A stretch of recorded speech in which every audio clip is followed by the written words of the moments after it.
자, 오늘 성경 본문은 마태복음 13장 10절에서 17절이 되겠습니다. 제자들이 예수께 나와 이르되 어찌하여 그들에게 비유로 말씀하시니까? 대답하여 이르시되 천국의 비유라는 것이 너희에게는 허락되었으나 그들에게는 아니하나니. 무릇 있는 자는 받아 넉넉하게 되되 없는 자는 그 있는 것도 빼앗기리라. 그러므로 내가 그들에게 비유로 말하는 것은 그들이 보아도 보지 못하며 들어도 듣지 못하며 깨닫지 못함이니라. 이사야의 예언이 그들에게 이루어졌으니 일렀으되 너희가 듣기는 들어도 깨닫지 못할 것이요 보기는 보아도 알지 못하리라. 이 백성들의 마음이 완악하여져서 그 귀는 듣기에 둔하고 눈은 감았으니 이는 눈으로 보고 귀로 듣고 마음으로 깨달아 돌이켜 내게 외침을 받아 두려워하며 하였느니라. 그러나 너희는 눈은 봄으로 너희 귀는 들음으로 복이 있도다. 내가 진실로 너희에게 이르노니 많은 선지자와 의인이 너희가 보는 것을 보고자 하여도 보지 못하였고 너희가 듣는 것을 듣고자 하여도 듣지 못하였느니라. 아멘. 오늘 설교 제목은 거룩한 씨가 되겠습니다. 오늘 본문은 유명한 씨 뿌리는 비유라는 강화 이후에 나온 말씀입니다. 강화라는 말을 쓰는데요. 이것은 일반적으로 긴 설교 혹은 담론을 뜻합니다. 예수는 갈릴리 호숫가에 있는데 사람들이 몰려드니 배에 올라가서 설교한 내용입니다. 이렇게 돼 있죠. 큰 무리가 그에게로 모여들거늘 예수께서 배에 올라 앉으시고 온 무리는 해변에 서 있더니 이 장소는 가버나움이 왼쪽 위에 있습니다. 오른쪽 사진은 조금 더 클로즈업한 사진이고요. 그 가버나움 옆에 오늘 설교 말씀 전한 위치가 저기 있습니다. 씨 뿌리는 사람의 고개라고 이제 하는데요. 조금 더 클로즈업한 사진을 찾았고요. 왼쪽 사진이고 더 클로즈업한 게 오른쪽 사진이 되겠습니다. 그래서 이 지역을 말씀드린 대로 씨 뿌리는 사람의 고개 항구라고 부르고 있습니다. 여기 약간 원형 극장하고 좀 비슷하게 생겼죠. 그래서 해변에서 바람이 불 때 여기서 말을 하면 잘 들린다고 하더라고요. 그런데 사실 이 비유는 씨 뿌리는 비유죠. 어려운 비유가 아닙니다.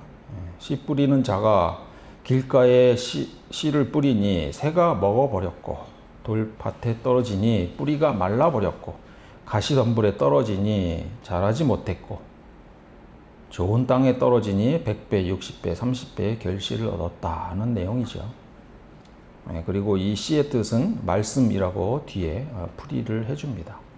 제가 어린 나이에 이 비유를 접했어도 쉽게 이해했고 별로 어려운 내용이라고 느끼지 못했습니다.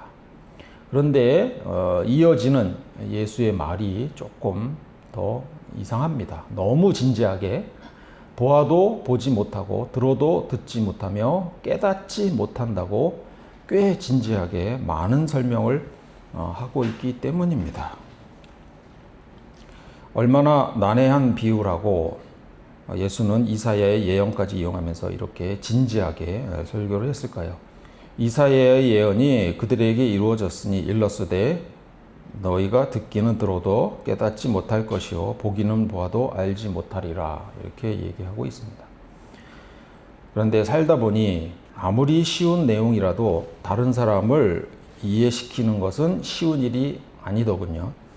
오히려 난해하고 어려운 학문적 지식은 이해시키기 쉬웠습니다. 잘 설명하면 납득합니다. 그런데 아주 간단한 삶의 지식은 잘 받아들이려고 하지 않습니다. 예를 들어 어떤 현자가 우리에게 이렇게 말을 했다고 합시다. 모든 사람에게 좋은 사람이 될 수는 없다. 때로는 거절해야 한다. 그런데 우리가 이 말뜻을 이해할 수 있을까요? 잘 이해하지 못합니다. 그럼 우리는 언제 이 말을 이해할 수 있을까요? 한 20여 년 전까지만 해도 보증 문제가 우리 사회의 큰 문제였습니다. 그렇게 보증을 서주지 말라고 주위에서 말하는데도 기필코 보증을 서주고는 자신뿐만 아니라 가족에게도 피해를 입힙니다. 이렇게 피해를 본 사람이 저 현자의 말을 들었다고 해봅시다. 아주 잘 이해했을 겁니다. 거절했어야 했는데. 무슨 말입니까? 사람은 자기가 경험하고 느껴보기 전까지는 다른 사람의 말을 귀뚱으로밖에 듣지 않습니다. 또 다른 예입니다. 어릴 때 읽은 문학 서적을 지금 읽으면 감회가 새롭습니다. 왜 그럴까요? 그때 이해하지 못했던 것을 지금은 이해할 수 있기 때문입니다. 지금은 왜 이해할 수 있죠? 우리가 이미 알고 있는 내용이기 때문입니다. 그 사람이 그렇게 떠난 것은 그 여자가 너무 자기 욕심만 차렸기 때문이야. 뭐 이런 걸 느낄 수 있죠. 우리는 책을 통해서 새로운 삶의 지식을 배우는 것이 아니라 내가 경험을 통해 쌓아온 작은 경험의 조각들을 잘 조합해서 정교하게 표현한 문학을 통해서 다시 우리의 기억과 감정을 소환해서 정리하고 확인하는 일일 뿐입니다. 어느 가을날 떨어지는 낙엽 하나에 깊은 감동을 느끼는 것도 마찬가지입니다. 어린 시절에는 인생은 낙엽과 같다는 문학적 표현을 아무리 들어도 그냥 상투적인 비유로밖에 들리지는 않습니다. 하지만 세월을 겪고 삶이 가을이란 계절이 되면 굳이 설명해 주지 않아도 뒹구는 낙엽 하나에 우리의 삶을 거기에 저절로 반추하게 됩니다. 삶의 깊은 이치는 말이나 글로 설득해서 되는 것이 아니고 스스로 지나온 인생의 시간과 맞물릴 때 가슴으로 읽히기 때문에 느껴지는 것입니다. 제가 드리고 싶은 말씀은 이겁니다. 아무리 단순하고 명백한 진리일지라도 그것을 경험해 보지 못했거나 마음의 준비가 되지 않은 사람들에게 납득시키는 일은 결코 쉬운 일이 아니다라는 사실입니다. 이해하기 어려워서가 아닙니다. 오히려 너무 쉽고 너무 익숙하기 때문에 각자 나름의 굳은 생각이 있고 그 생각에 갇혀버리기 때문입니다. 그 기존의 생각에 얽매여서 마음을 열 여유를 잃게 되고 결국 다른 사람이 제시하는 새로운 관점이나 더 중요한 삶의 이치를 놓치고 마는 것입니다. 예수의 이 씨 뿌리는 비유는 비유 자체가 진리라기보다는 모두가 알고 있다고 하는 진리에 대한 새로운 해석을 받아들이지 못하는 상황에 대한 속터짐, 한탄, 이런 것이라고 해야 옳을 것입니다. 오늘 본문을 좀 보겠습니다. 무리를 향해 씨 뿌리는 비유를 한 후에 군중 속에서 제자들이 나와 이렇게 묻습니다. 어찌하여 그들에게 비유로 말씀하시나이까? 여기서 그들은 무리죠. 쉽게 설명하지 왜 어렵게 비유로 설명하냐? 이런 뜻이었을까요? 예수는 이렇게 대답합니다. 천국의 비밀을 아는 것이 너희에게는 허락되었으나 그들에게는 아니 되었나니. 아니 못 알아듣게 말할 거 굳이 왜 무리를 향해 힘들어서 설교를 합니까? 말이 안 되는 거죠. 저는 일부러 알아듣기 힘든 비유로 무리에게 설교했다고 생각하지 않습니다. 비유는 쉬워서 누구나 듣고 이해할 수 있지만 진짜 비유의 뜻을 내 삶과 연결하고 마음을 돌리는 사람은 많지 않기 때문입니다. 그럼에도 불구하고 그 의미를 알아듣는 사람을 찾아내기 위한 강화였다고 저는 이해하고 싶습니다. 비유의 원래 기능은 이해하기 쉽게 설명하기 위한 것입니다. 동화책 속 이야기 같은 것입니다. 농사나 일상생활을 소재로 옛날 이야기처럼 하기 때문에 큰 관심이 없는 사람들은 그저 재미있는 이야기로만 듣고 끝내기 쉽습니다. 남의 일로 여기는 거죠. 하지만 진리에 대한 갈증이 있는 사람은 이야기의 진짜 뜻이 궁금해서 추가적인 질문을 던지게 됩니다. 대표적인 비유의 예는 다윗과 나단 선지자의 대화입니다. 나단 선지자가 다윗에게 나아갑니다. 그리고 일상적인 이야기를 들려줍니다. 한 마을에 양과 소가 많은 부자와 작은 암양 새끼 한 마리만 가진 가난한 사람이 살고 있었습니다. 가난한 사람에게 그 양은 음식을 나눠 먹고 품에 안고 잘 정도로 딸과 같은 가족이었습니다. 그런데 부자의 집에 손님이 오자 부자는 자신의 많은 가축 대신 가난한 사람의 소중한 양을 빼앗아 손님을 대접했습니다. 그랬더니 이 이야기를 남의 일로만 여긴 다윗은 극대노합니다. 그리고 이렇게 말합니다. 이 일을 행한 사람은 반드시 죽을지라. 그가 불쌍히 여기지 아니하고 이런 일을 행하였으니 그 양 새끼를 4배나 갚아 주어야 하리라 하고 소리칩니다. 그러자 나단 선지자는 비유 속의 악한 부자가 바로 다윗임을 밝히며 충격적인 일침을 가하는 거죠. 비유는 자신의 주관적인 입장이 아닌 객관적 입장으로 사실을 보게 해주지만 자신의 상황과 연결시키는 것은 또 다른 능력입니다. 그것은 자기 성찰의 태도가 있을 때나 가능한 것입니다.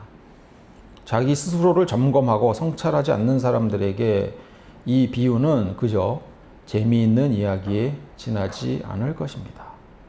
예수님은 군중을 향해 씨 뿌리는 사람의 이야기를 했습니다. 너무 쉽고 아마도 재미있는 이야기였을지 모르겠지만 그 속에 담긴 의미를 파악하려고 하는 사람은 많지 않았을 수 있습니다. 제자들도 그랬으니까요. 예수의 말씀이 곧 씨앗을 의미하며 이 말씀의 씨앗은 무리 전체에게 공평하게 뿌려진 것이죠. 그 이야기를 듣고 그냥 흘려버려 무리에 머물 것인지 아니면 뜻을 구하여 깨닫고 제자가 될 것인지는 말씀 듣는 사람의 태도와 선택에 달려 있었던 것입니다.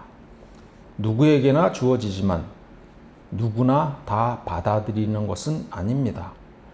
이런 상황을 이해시키기 위해 예수님은 이사야서의 이야기를 가져옵니다. 이 백성들의 마음이 완악하여져서 그 귀는 듣기에 둔하고 눈은 감았으니 이는 눈으로 보고 귀로 듣고 마음으로 깨달아 돌이켜 내게 고침을 받을까 두려워함이라. 이렇게 쓰고 있습니다. 이 구절은 이사야서 6장 10절에서 인용된 것인데요. 다음과 같습니다. 이 백성의 마음을 둔하게 하여 그들의 귀가 막히고 그들의 눈이 감기게 하라. 염려컨대 그들이 눈으로 보고 귀로 듣고 마음으로 깨닫고 다시 돌아와 고침을 받을까 하노라. 이 말씀은 겉으로 보면 이해하기 어렵죠. 하나님께서 마치 백성들이 회개하고 구원받는 것을 원하지 않으셔서 일부러 눈과 귀를 막으라고 명령하시는 것처럼 들리기 때문입니다. 하지만 이것은 하나님의 회개를 막으신다는 뜻이 아니라 당시 백성들의 마음이 이미 굳어져서 더 이상 하나님의 말씀을 받아들이지 못한다는 반어적인 표현으로 봐야 할 것입니다. 이 구절은 백성들의 죄가 깊어서 심판이 임할 수밖에 없음을 선언하시는 하나님의 말씀입니다. 또한 사람들의 반응이나 눈에 보이는 성과와 상관없이 심판 이후에 남겨질 거룩한 씨를 통해서 새로운 구원의 역사를 이루어 가시겠다는 하나님의 뜻과 약속을 담고 있는 것입니다. 이사야서 6장 13절에 이렇게 쓰고 있습니다. 뒷부분이죠. 아까 그 말을 하고 난 뒷부분입니다. 밤나무와 상수리 나무가 배임을 당하여도 그 그루터기는 남아 있는 것 같이 거룩한 씨가 이 땅의 그루터기니라. 예수의 씨 뿌리는 비유는 바로 이 이사야서의 이 거룩한 씨를 소재로 연결되는 이야기로 볼 수 있습니다. 마태복음 13장 씨 뿌리는 비유는 소위 가라지 비유로 계속됩니다. 이렇게 되죠. 천국의 좋은 씨를 제 밭에 뿌린 사람과 같으니 사람들이 잘 때 그 원수가 와서 곡식 가운데 가라지를 덧뿌리고 갔더니. 또 겨자씨 비유로 이어집니다. 천국은 마치 사람이 자기 밭에 갖다 심은 겨자씨 한 알 같으니. 다시 정리하면 예수님은 씨 뿌리는 일을 이사야서의 거룩한 씨의 의미를 확장해서 설명하고 있다고 볼 수 있습니다. 이 거룩한 씨는 구약 시대의 심판 속에서도 살아남은 이스라엘의 남은 자들을 넘어서서 이제 예수님의 말씀을 듣고 마음으로 깨닫는 제자들로 그 의미가 넓어지고 있는 것입니다. 실제로 예수님은 가라지 비유의 뜻을 풀이해 주시면서 좋은 씨를 천국의 아들들이라고 직접 설명하고 계십니다. 밭은 세상이요 좋은 씨는 천국의 아들들이요 가라지는 악한 자의 아들들이요. 즉 완고한 무리 속에서도 말씀의 뜻을 구하고 받아들이는 사람 자체가 세상에 심겨진 거룩한 씨앗이 된다는 것입니다. 이 씨앗은 비록 지금은 배임을 당한 그루터기나 눈에 잘 보이지 않는 작은 겨자씨처럼 초라해 보일 수 있습니다. 하지만 가라지가 섞여 있는 세상 속에서도 생명력을 잃지 않고 자라나서 결국에는 큰 나무가 되고 풍성한 열매를 맺게 되는 하나님 나라의 복음이자 그 말씀을 살아내는 사람들을 의미합니다. 또 한 가지 생각해 볼 만한 문제는 15절 내용입니다. 다시 한번 보겠습니다. 이 백성의 마음이 완악하여져서 그 귀는 듣기에 둔하고 눈은 감았으니 이는 눈으로 보고 귀로 듣고 마음으로 깨달아 돌이켜 내게 고침을 받을까 두려워함이라. 이 내용은 물론 백성들이 깨달을까봐 두렵다는 것이기도 하지만 사실은 그만큼 깨닫는 것이 어렵다는 것을 반증하는 것이기도 합니다. 그렇게 쉽게 깨달을 것 같으면 진작에 깨달았겠지요. 문제는 내가 설사 깨닫는다고 해도 진리를 외면해 버린다는 것입니다. 사람들이 진리를 외면하는 이유는 삶을 바꿔야 한다는 부담감 때문입니다. 진리를 받아들이면 숨겨진 보물을 찾은 상인처럼 지금까지의 자신의 지나온 삶을 다 접어놓고 내려놓아야 합니다.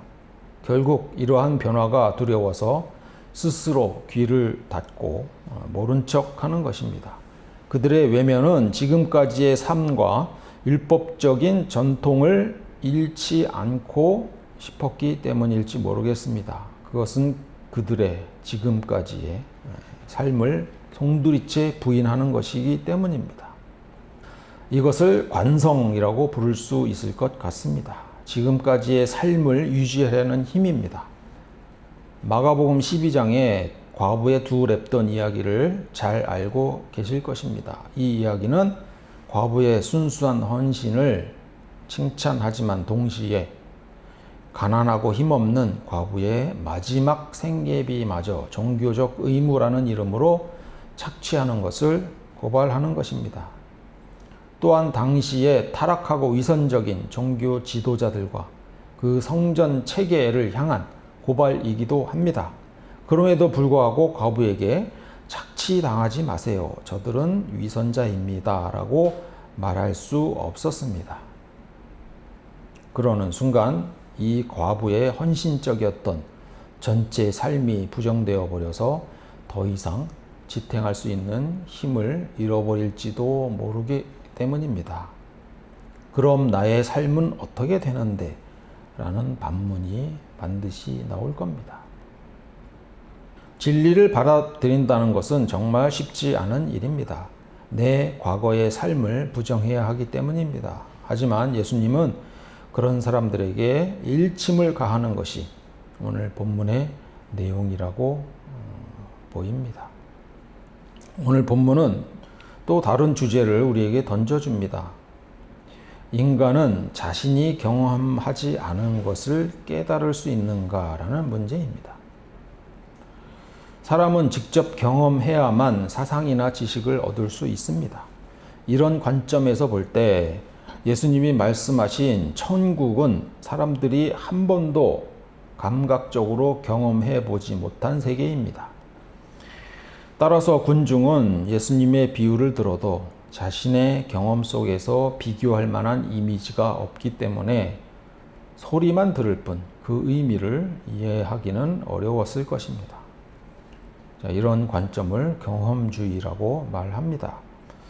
반면 이성주의자들은 우리의 감각이 불완전하여 그대로 우리의 감각을 믿기 어렵다고 말합니다. 이 사람들은 우리의 생각과 논리적인 사유만으로도 직접 경험해보지 않은 지식들을 얻을 수 있다고 말합니다. 즉, 직접 겪어보지 않아도 논리적인 생각만으로도 수학적, 철학적 진리를 알아낼 수 있다는 뜻입니다. 이 두 주장이 평행선을 달릴 때 등장한 사람이 칸트라는 철학자입니다. 칸트가 유명한 것은 이 경험주의와 이성주의를 통합했기 때문입니다. 이렇게 그는 말했습니다. 유명한 내용입니다. 내용 없는 사고는 공허하고 개념 없는 직관은 맹목이다. 경험 없는 사고는 의미가 없다는 것이고 또 생각 없는 경험도 맹목적이다라고 얘기를 한 것입니다. 둘 다 필요하다라는 얘기죠. 오늘 본문은 이 칸트의 인식론에 대입해 보면은 천국에 대한 진리는 머리로만 이해할 수 있는 것도 아니고 영적인 체험만으로만 얻어질 수 있는 것도 아니다라고 정리해 볼 수 있습니다. 말씀을 깨닫지 못하는 이유는 전하는 말씀이 부족해서가 아닐 수 있습니다. 그것을 받아들이는 우리의 영적 인식 틀에 문제가 있다는 것입니다. 이 영적 인식 틀을 심리학적으로 또 설명한 사람이 있긴 한데요. 스키마 이론이라는 것이 있습니다. 별로 어려운 개념은 아니고요. 우리 마음속에 있는 생각의 틀, 이걸 그냥 스키마라고 부르시면 이해하면 됩니다. 사람은 각자 자기만의 생각의 틀이 있기 마련이죠. 문제는 새로운 경험이나 지식을 접했을 때 우리는 이 틀 안에서 그 정보를 해석하려고 한다는 것입니다. 기존의 틀 안에서 세상을 해석하기 때문에 매우 심리적으로 편안합니다. 그런데 잘 맞지 않는 정보가 들어오게 되면 심리적으로 갈등이 생기게 되죠. 이때 두 가지 해결 방법이 있겠죠. 하나는 틀을 유지한 채 들어오는 정보를 왜곡하거나 축소하는 방법이 있습니다. 틀 안에서 동화시킨다 이렇게 얘기합니다. 또 다른 방법은 기존의 생각 틀을 고치거나 새로운 스키마, 새로운 틀을 만드는 거죠. 이렇게 생각의 틀을 조절하려면 기존의 가치관을 바꿔야 하는데 이 과정에서 마음이 상당히 혼란스러울 수 있고 엄청난 에너지를 필요로 합니다. 당시 이스라엘 사람들은 현실적인 성공과 율법주의라는 굳어진 스키마를 지키기 위해서 예수님의 가르침을 자신들의 생각 안으로 동화시키려고 했습니다. 그들은 예수님의 가르침이 기존의 생각과 맞지 않게 되자 자신의 틀을 깨야 하는 이 조절 과정은 거부한 것입니다. 반면에 제자들은 처음에는 혼란스러웠지만 진리를 받아들이기 위해 기존의 틀을 바꾸는 이 조절을 선택을 한 것입니다. 이처럼 진정한 회개와 깨달음은 자신의 생각의 틀을 바꾸는 것으로부터 시작될 수 있습니다. 우리가 하나님의 뜻과 천국의 비밀을 스스로 깨닫기 어려운 이유는 우리의 경험과 인식에 한계가 있기 때문입니다. 철학자 토마스 네이글은 이런 논문을 썼습니다. 제목이 재미있습니다. 박쥐가 된다는 것은 어떤 느낌인가? 박쥐가 초음파로 방향을 잡고 날아다닌다는 것은 알지만 박쥐가 어떻게 느끼는지는 알 수 없죠. 우리가 가진 경험이나 이론만으로 예수님이 말씀하신 천국의 비밀을 이해할 수 없습니다. 단지 어떨 것이다 라는 상상만 할 뿐이죠. 사람들이 영적 체험을 중요시 여기는 이유도 바로 여기에 있다고 봐야 합니다. 그것이 옳든 그르든 확신을 하게 되니까요.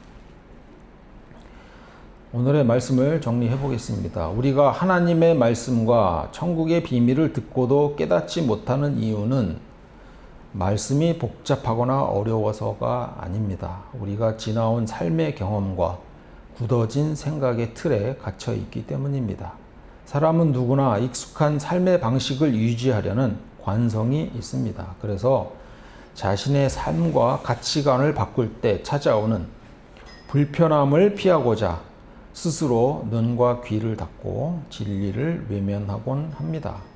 예수님께서 비유로 말씀하신 이유가 여기에 있습니다. 비유는 무관심한 군중과 진리를 구하는 제자를 가려내는 통로가 됩니다. 이야기를 그저 남의 일이나 재미있는 옛날 이야기 정도로 듣고 흘려버린다면 구경만 한 무리와 우리는 다르지 않습니다. 그러나 비유 속에서 나의 모습을 발견하고 자기 성찰로 나아갈 때 우리는 주님의 뜻을 아는 제자의 자리에 설 수 있게 됩니다.